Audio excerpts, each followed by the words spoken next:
El Señor les siga bendiciendo en esta mañana. Pensaba que se iban a librar de mí. Estaba muy contento y dije, ahora ya no va a predicar más, por suerte. Yo tengo una ventaja sobre Juan Carlos, que yo no soy el pastor de esta iglesia. Así que yo le puedo dar con un caño.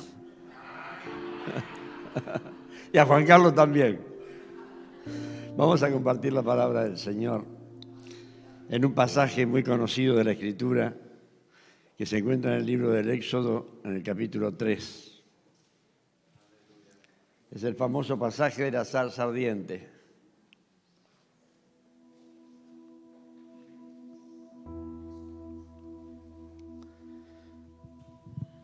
Ustedes saben que los judíos tienen una compilación de libros escritos que se llama Talmud. El Talmud es la recopilación de historias y anécdotas que se van transmitiendo de generación en generación, de familia en familia, de pueblo en pueblo, desde antes que Moisés escribiera el Pentateuco. Ya antes que Moisés escribiera el Pentateuco, había muchos cuentos, historias que las familias contaban a sus hijos y lo siguen haciendo hasta el día de hoy.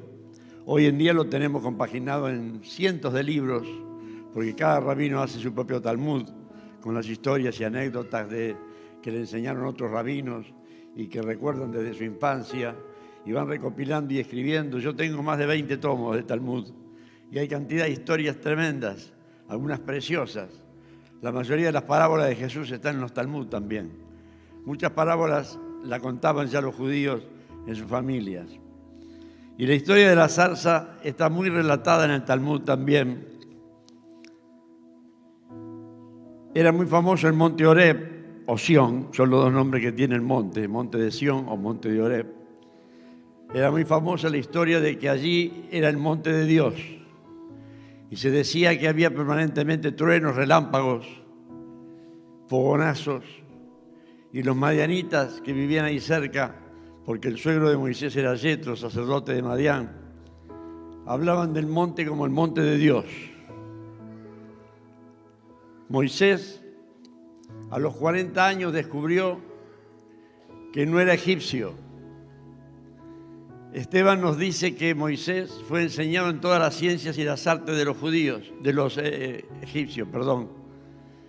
Era un excelente matemático, conocía los jeroglíficos, conocía la ciencia de los egipcios. Dios lo preparó para que luego pudiera escribir el Pentateuco y formar una nación de un grupo de esclavos. Moisés huyó a los 40 años de Egipto. Nos dice Esteban nos dice en Hechos 7, en el discurso final cuando fue apedreado, en el versículo 22, y fue enseñado a Moisés en toda la sabiduría de los egipcios, y era poderoso en sus palabras y obras. Y en el versículo 30 dice, un ángel se le apareció en el desierto del monte Sinaí en la llama de fuego de una zarza.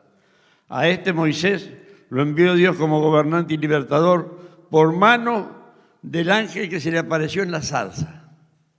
Interesante, ¿no? En Éxodo no lo dice, pero más adelante Esteban, inspirado por el Espíritu Santo, nos revela que el mismo ángel que apareció en la zarza es el que los guió para liberarlos por el desierto. Y 1 Corintios capítulo 10:4 dice que ese ángel que viajaba con ellos y que les daba de beber era una roca, y esa roca era Cristo. Así que el ángel de la zarza era Cristo Jesús. Claramente la Escritura nos dice. En el Antiguo Testamento muchas veces aparece el ángel del Señor. La Reina Valera dice el ángel de Jehová. A mí la palabra Jehová no me gusta, ya se ha dejado de usar. Ni la Reina Valera la pone ahora en las nuevas versiones, porque es una palabra inventada. La palabra original es Yahvé en la Escritura, en el hebreo. Y los masoretas entre el siglo VI y X, al hacer copias al latín y al griego, formaron una palabra, juntando la palabra Adonai o Edonai y Yahvé, buscaron los vocales y las consonantes de otra y formaron la palabra Jehová, que fue la que usó Casiodoro de Reina en la traducción pero ya se ha dejado de usar porque no es una palabra bíblica, es una palabra creada, inventada. El nombre de Dios es yo soy. Es más, en hebreo es YHWH, imposible de pronunciar. Los judíos le decían Yahvé. La madre de Moisés se llamaba Jocabed, que significa Yahvé es glorioso. O sea que ya conocían el nombre de Yahvé. Y ahí aparece el ángel del Señor, apareció, dice el versículo 3:2, Éxodo, se le apareció en un fuego ardiente en medio de una zarza. Moisés se quedó mirando lleno de asombro porque aunque la zarza estaba envuelta en llamas, no se consumía. Jesús estaba ardiendo y la zarza no se consumía. Permite decirle, Jesús ardía porque su pueblo estaba prisionero, esclavo del pecado, esclavo de Israel, de Egipto. Israel estaba esclavo en Egipto. Y Jesús sigue consumiéndose, sigue ardiendo porque ve al mundo perdido en pecado y sigue ardiendo la zarza. Aún no se ha consumido. Jesús ardía de amor por su pueblo. Por eso escogió a Moisés para que lo liberte. Y Jesús sigue ardiendo de amor por ti y por mí. Porque Jesucristo es el mismo ayer, hoy y por los siglos. La zarza no se ha consumido, sigue ardiendo. El ángel del Señor se le apareció muchas veces en el Antiguo Testamento a Abraham y a Agar, a Israel, a Gedeón. Y me llama mucho la atención la aparición del ángel del Señor, que es Jesús, cuando se le apareció a los padres de Sansón. Manoa era el padre y la madre de Sansón no aparece el nombre en toda la Biblia, ni en el Talmud aparece el nombre de la mujer. Dice Manoa y su mujer. Y la mujer dio a luz un hijo, Sansón. Pero dice que cuando apareció el ángel del Señor, prometiéndole que iban a hacer Sansón, le ofrecieron un sacrificio a Dios. Y el ángel del Señor estaba presente. Y dice que cuando el fuego subía del sacrificio, el ángel del Señor subió con el fuego para el cielo. El ángel del Señor sigue encendido. Dios sigue ardiendo de pasión por nosotros. ¿Qué sería de nosotros si Dios no nos amara? ¿Qué sería de nosotros si Jesús no hubiera dado su vida por nosotros? Y allí estaba Moisés. Me llama poderosamente la atención que dice que 40 años después que salió de Egipto, recuerde que cuando salió de Egipto tenía 40 años, así que ahora ya tenía 80 años, estaba cuidando las ovejas ¿de quién? De su suegro. En 40 años no pudo tener rebaño propio, no prosperó nada. Un príncipe de Egipto, 40 años trabajando, cuidando las ovejas de otro, y lo encontramos ahora cuidando las ovejas de su suegro. Parece que no hubiera avanzado nada. Y a los 40 años de edad pensó que iba a liberar a Israel. Y mató a un egipcio que castigaba a un judío. Y no entendieron que él lo iba a libertar. Tuvo que ir al desierto. Y tuvo que pasar 40 años cuidando las ovejas de otro. Un príncipe de Egipto, un experto en las ciencias y las artes de los egipcios.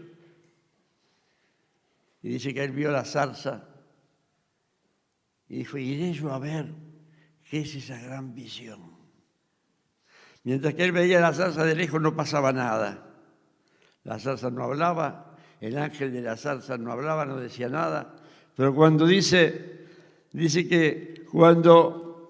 Esto es increíble, se dijo a sí mismo, versículo 3. ¿Por qué la zarza no se consume? Tengo que ir a verla de cerca.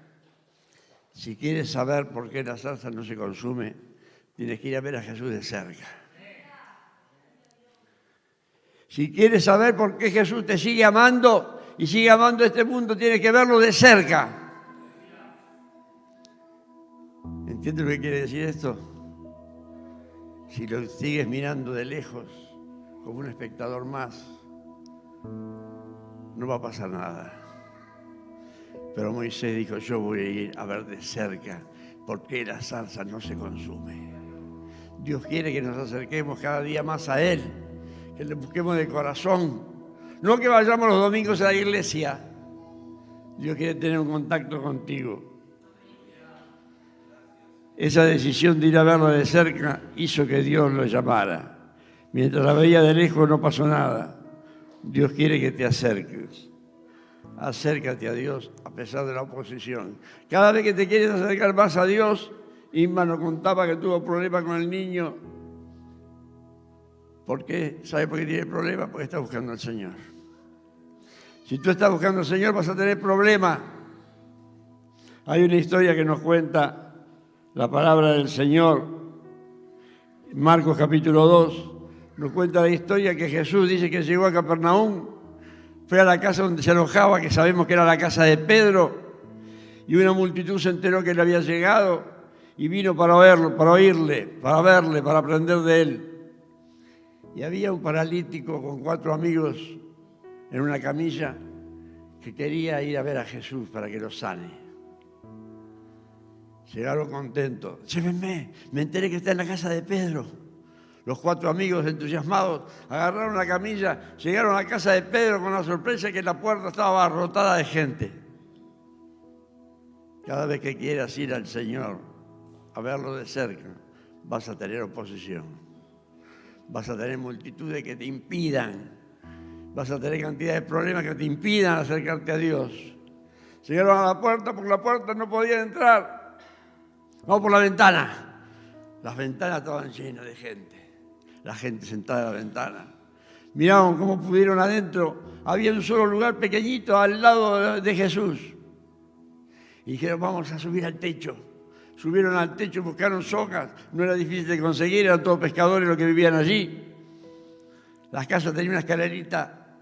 El techo era de caña, de tejas y barro.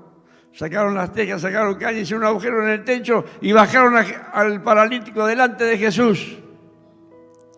Si es necesario para ir a los pies de Cristo, agujerea el techo, agujerea el cielo. Nuestras oraciones suben al cielo como un olor fragante. Ora tanto que el cielo se haga un agujero para que llegue hasta la presencia de Cristo Jesús. Y cuando estés ante la presencia de Cristo, humíllate hasta el suelo, a sus pies, como pusieron al paralítico. Al paralítico lo pusieron a los pies de Cristo. Y Jesús le dijo, tus pecados te son perdonados. Ahora, eso no me llama tanto la atención. Me llama la atención este milagro. Porque un hombre que no había caminado, no sé la edad que tenía, no tenía masa muscular en los pies eran 2 huesitos, no tenía fuerza. Y el Señor no le dijo, ayúdenle a levantarse, llévenlo al terapeuta para que le haga masaje, rehabilitación y que empiece a caminar de a poco. Levántate, toma la camilla y llévatela en el hombro y vete a tu casa. Le está pidiendo un hombre que no tenía masa muscular, que no tenía músculo, que no tenía carne en las piernas, que se levante y que cargue el peso de la camilla y que se vaya a su casa. Tú te crees que no eres nadie, que no puedes hacer nada. Pero si tú creas el cielo, el Señor te va a decir, levántate, toma tu problema, eso que te tiene a maltraer, eso que te tiene postrado, y vete a tu casa.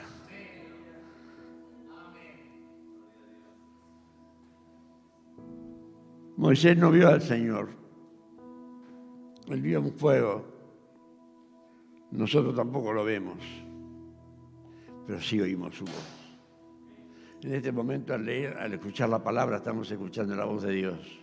Hoy, cuando cantábamos coros y alabanzas, oímos la voz de Dios, que nos habló al corazón y al alma y tocó nuestras entrañas. También sintió su calor, sintió su pasión. Si nos acercamos a Cristo, vamos a sentir su pasión. Juan recostaba su cabeza sobre el costado de Jesús. Oía latir el corazón de Cristo. Recuesta tu cabeza sobre el Señor. Acércate a Él.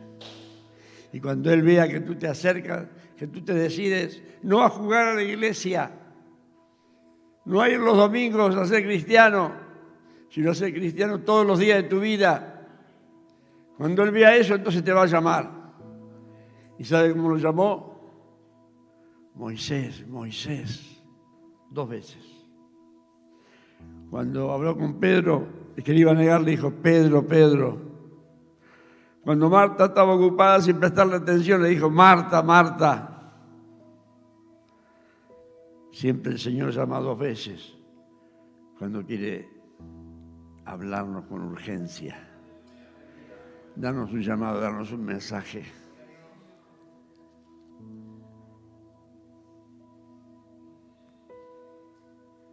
El corazón de Cristo estaba ardiendo en la zarza. Dios quiere que nuestro corazón arda. ¿Recuerdan los 2 amigos de Emaús? El día de la resurrección por la tarde, el Señor se le apareció, iba caminando en Emaús, una aldea que estaba a 1 kilómetro de distancia. Se acercó a ellos y ellos no lo reconocieron. Y empezó a hablar con ellos. Y le dijeron, ¿de qué hablan? ¿No te enteraste de lo que pasó? Y empezaron a contar la historia de Jesús. Y Jesús comenzó a mostrarle por las Escrituras que era necesario que todo eso pasara. Y dice que cuando llegaron a la aldea,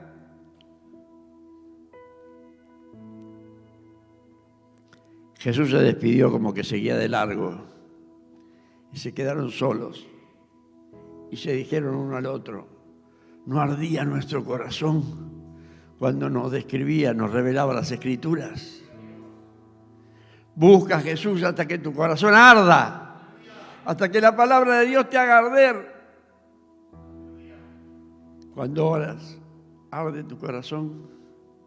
Cuando estudias las Escrituras, arde tu corazón. O te entretienes nada más. Dios no quiere que nos entretengamos.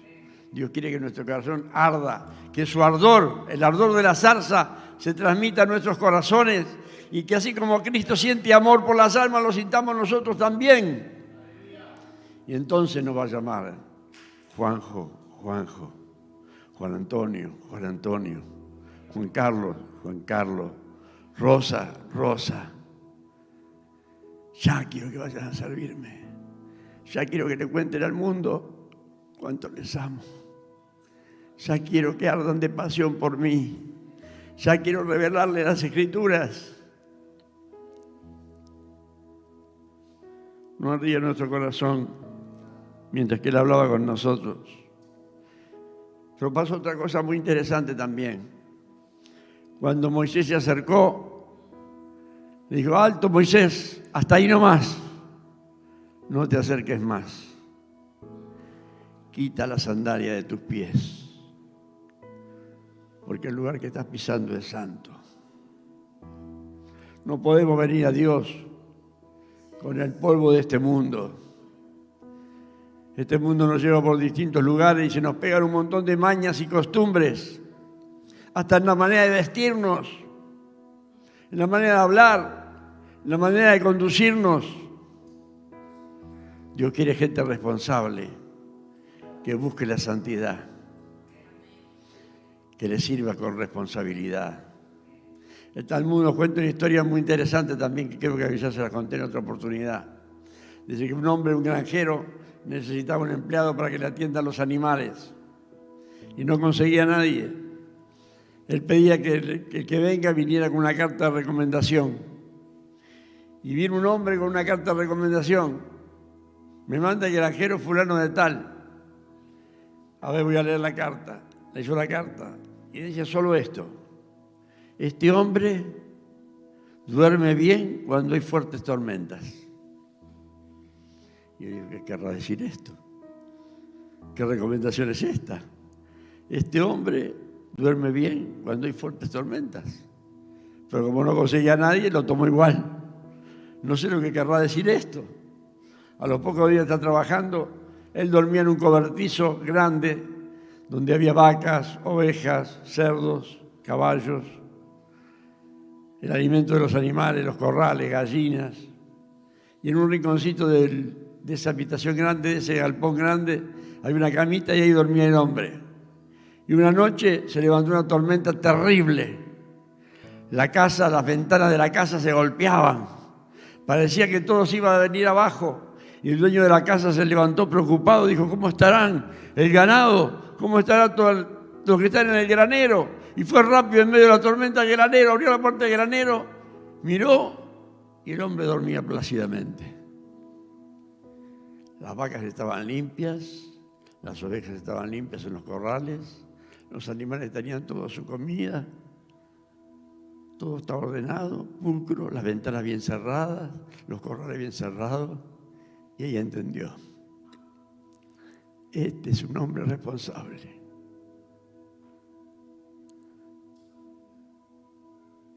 ¿Cómo duermes cuando vienen tormentas? ¿Duermes en paz? Cuando la vida te trae problemas, cuando la vida te presenta problemas, tormentas grandes, que no sabes para dónde ir, no sabes cómo voy a salir de esta. En paz me acostaré y así mismo dormiré, por solo tú, Jehová, me hace vivir confiado. Si tú eres responsable, Dios te va a cuidar en medio de la tormenta. Dios va a hacer que descanses en medio de la tormenta. Dios le envió a predicar el Evangelio con autoridad. El versículo 10 dice, ven por tanto ahora, yo te enviaré a Faraón para que saques de Egipto a mi pueblo, los hijos de Israel. Y Moisés fue a ver a Faraón y no fue a decirle, su excelencia, perdóneme que lo moleste. Yo le pido por favor de parte del Señor que deje ir al pueblo de Dios. No. Tú ve y dile a Faraón, deja ir a mi pueblo para que me sirva. Ir por todo el mundo y predicar el Evangelio a toda criatura. Ese es el mensaje que se ha perdido. Parece que decirle a la gente, arrepiéntase de sus pecados, es dañarlo. No, no toque su moral, no toque sus sentimientos. Hay que ser diplomático con la gente, que no se ofenda, si no, no viene a la iglesia. No, tú eres pecador, necesitas a Cristo. Cristo te ama, Cristo está ardiendo por ti de pasión, de amor, quiere salvarte, quiere bendecirte. Ve por todo el mundo y predica el Evangelio a toda criatura. Y entonces Moisés le respondió, ¿quién soy yo para que vaya Faraón y saque de Egipto a los hijos de Israel? ¿Quién soy yo? Hace 40 años, cuando él era un príncipe de Egipto, él se creía que era importante. Mató a un egipcio y creyó que los judíos iban a entender que era el que los iba a libertar. Él sabía bien quién era. Pero ahora 40 años cuidando a las ovejas de otro en el desierto. 40 años, se dice pronto, ¿no? Ya tenía 80 años de edad, ya era viejito, murió a los 120. Ya con 80 años, cansado de cuidar ovejas de otro en el desierto, y lo único que tenía una mujer y 2 hijos, y nada más. ¿Quién soy yo? Yo no soy nadie. Pero Dios no te manda porque tú eres alguien. Dios te manda porque, como Moisés le dijo, yo estaré contigo. Ve, porque yo estaré contigo. Lo importante no era quién era Moisés, sino quién era Dios en Moisés. Lo importante no es quién eres tú, sino lo que Dios puede hacer en ti, por medio de ti, a través tuyo. Yo no sé predicar, pastor. El ciego sanado no sabía predicar. Y le hicieron un reportaje, todo un cuestionario, los fariseos, los saduceos, los sacerdotes. ¿Quién te curó? ¿Cómo fue? ¿Cómo hizo? ¿Por el poder de quién te curó? Mire, yo no sé nada. Yo lo único que sé es una cosa. Yo antes era ciego y ahora veo. Casi nada. Yo antes era ciego, no entendía nada y ahora veo. Ahora veo al ángel de la zarza.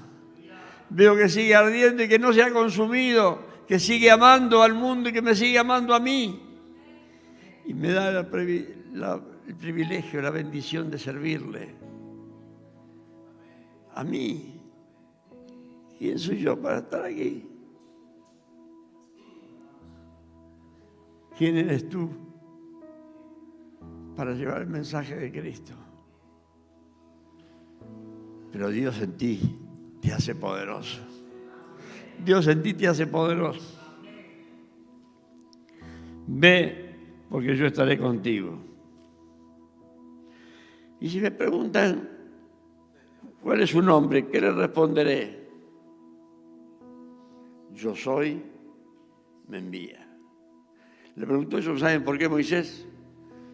Porque Moisés esos 40 años viviendo con beduinos, había caravanas de viajantes que contaban anécdotas, historias, y todos contaban las historias de las apariciones de Dios, que luego Moisés escribe en el Génesis y en el Éxodo, cuando se le apareció a Moisés, cuando se le apareció a Abraham, cuando se le apareció a Jacob, a Sara, y a cada uno que se aparece con un nombre. Dios proveerá, Dios es eterno, Dios todopoderoso, el Dios altísimo, el Dios que me ve, el Dios de Israel, el Dios de Betel. Había muchos nombres. Y los judíos contaban todas estas historias. Pero yo voy ahora, ¿y quién de todos estos dioses es el que me manda? Yo soy. Yo soy. Yo soy. ¿Quién te manda? Yo soy. Yahvé, el Dios de Israel, el Dios de Jesús, el Dios de Abraham, el Dios de Isaac, el Dios de Jacob. Jesucristo es el mismo ayer, hoy, por los siglos. Sigue siendo el mismo, no ha cambiado. Yo soy, me envía a vosotros. Yo estaré contigo. Y ahora Dios le dice, yo estaré contigo. El mundo debe ver en ti algo diferente. Yo tuve una experiencia muy interesante hace pocos días en el hospital. Me tuve que quedar un día internado, nada más que un día. Y no había cama. A las 4 de la tarde, 4 y media salí del quirófano y no había cama no se sabía qué hora. Entonces me llevaron a un almacén, un lugar donde había un montón de depósitos de cosas en la camilla. Y me pusieron un enfermero que me cuidara hasta que se desocupara una cama. A las 11 de la noche se desocupó la cama y me vinieron a buscar. Yo estaba allí, en el almacén, en un rinconcito, con un enfermero que ¿sabe cómo se llamaba? Jesús. De verdad, se llamaba Jesús. Y la enfermera que me atendió se llamaba Inmaculada. Y la otra enfermera que me atendió a las 11 de la noche se llamaba Fátima. Y me llevaron a una habitación donde había un hombre y la mujer que lo cuidaba. Me llevaron allí, me pusieron al lado de ese hombre. Buenas noches, dije, buenas noches. Y enseguida me di una pastilla, unos medicamentos y me eché a dormir. Al día siguiente vino mi mujer y se puso a hablar con la mujer de al lado. Le dio testimonio del Señor. Oramos por ellos. Pero cuando mi mujer le dijo, mi marido es pastor, ella dijo, yo anoche cuando llegó vi algo raro. Ahí está ella que no me deja mentir.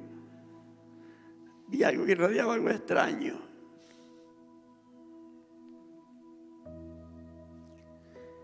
El mundo tiene que ver que Dios está en nosotros. Ahora te pregunto, ¿el mundo ve que Dios está en ti? El Nuevo Testamento dice que para ser siervo de Dios, un anciano de la iglesia tiene que tener buen testimonio de los de afuera. Si yo le pregunto a tus vecinos y a tus conocidos sobre ti, ¿pensará bien de ti? Si piensas mal porque eres cristiano, bien. Pero tu testimonio, tu manera de conducirte, tu manera de vestir, tu manera de hablar, tu manera de ser, tu manera de ser responsable en la vida, en no colarte en la cola de supermercado. Cosas tan simples como esas, como es tu vida. Tu vida debe irradiar la luz de Cristo. Tu rostro debe resplandecer reflejando el rostro del Señor. Dice en Éxodo 34, 35, que al mirar los hijos de Israel a Moisés cuando salía de hablar con Dios, no podían mirarle la cara. Y el Talmud dice que cuando Moisés bajó de ver la zarza ardiendo, su rostro estaba iluminado y blanco. Reflejaba la gloria de Dios. Tu rostro refleja la gloria de Dios.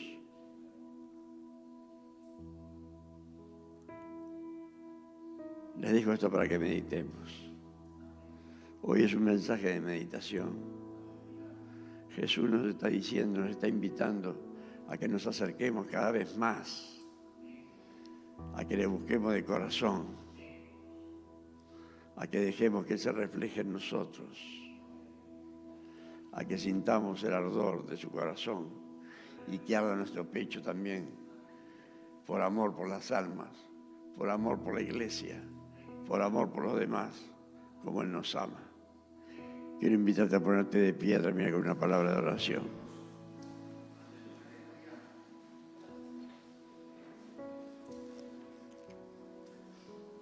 Señor, aquí estamos delante de tu presencia. Te damos gracias porque la zarza no se ha consumido, porque sigues ardiendo, Señor, porque sigues amándonos, porque sigues ardiendo de ira contra el pecado, porque sigues ardiendo de amor por nosotros. Ayúdanos para que no te sigamos de lejos, que te busquemos de cerca, que nos acerquemos cada vez más para verte, Señor, de cerca, para sentir tu calor, para que tú te reflejes en nuestras vidas y en nuestros corazones y que puedas llamarnos, Señor, y que cuando nos llames podamos decirte: heme aquí, Señor, haz conmigo lo que quieras. Que nuestras oraciones, Señor, si es necesario, que nuestras oraciones agujeren el cielo, que haga un agujero en el techo, para que podamos descender a tus plantas, a tus pies, y tú nos libertes de toda opresión, de todo pecado. Te daremos la gloria que a ti pertenece y toda la alabanza. Gracias por esta salvación tan grande y tan maravillosa. Gracias por este amor inmerecido.